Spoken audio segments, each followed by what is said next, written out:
गोविंद सिंह डोटासरा के बंगले तक पहुंची तो मुख्यमंत्री अशोक गहलोत ने अपनी प्रेस कॉन्फ्रेंस में कहा, मैंने 2 ही घोषणाएं करी है और ईडी राजस्थान में फिर से आ गई।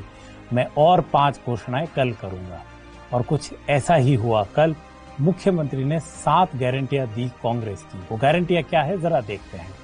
पहली गारंटी गृह लक्ष्मी गारंटी। इसमें परिवार की मुखिया महिला को सालाना 10,000 रुपए दिए जाएंगे। फिर है गोधन गारंटी। इसमें 2 रुपए प्रति किलो गोबर खरीदा जाएगा जिन परिवारों से जिनके पास गाय हैं। Free laptop tablet guarantee.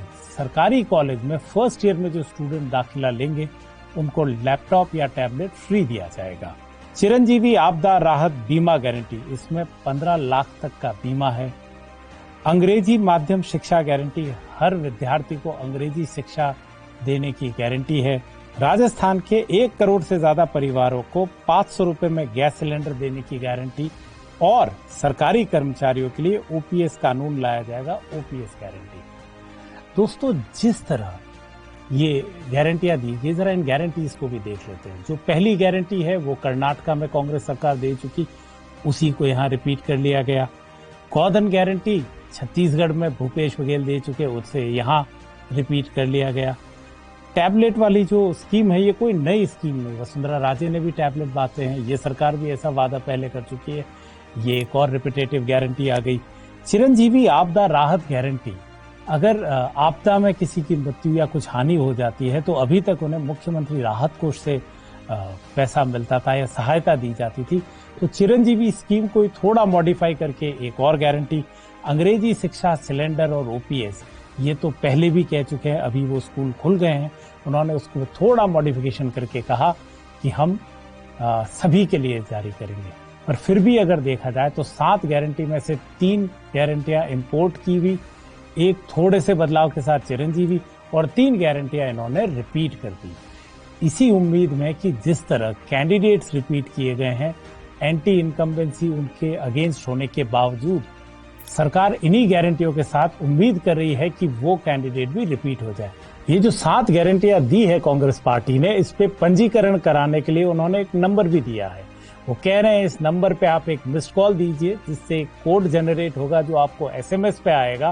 वो कोड संभाल के रखिएगा।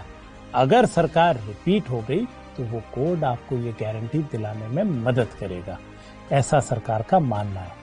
अब ये 3 दिसंबर को ही पता चलेगा कि उस मिस्ड कॉल का कोड काम आया या नहीं।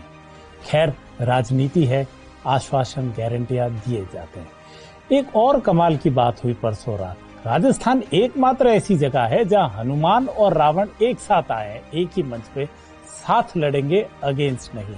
हनुमान बेनीवाल की आरएलपी और चंद्रशेखर आजाद रावण की आजाद समाज पार्टी ने गठबंधन किया है।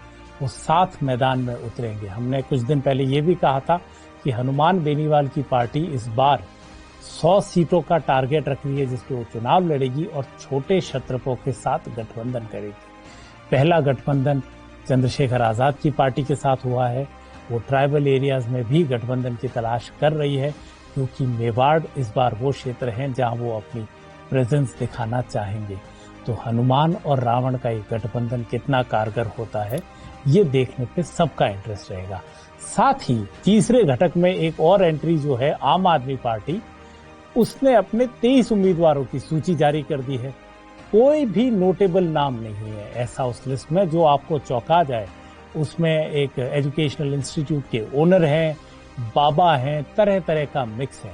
पर पार्टी से जब पूछते हैं तो वो कहते हैं हमें 3 उम्मीदवारों पे बहुत ज्यादा भरोसा है। कोई बाबा हैं जो भादरा से लड़ेंगे, गंगानगर से एक सर्जन है, उनसे उनको उम्मीद है, और नीम का थाना में भी उन्हें लगता है कि उनका उम्मीदवार चुनाव में कुछ कमाल कर पाएगा।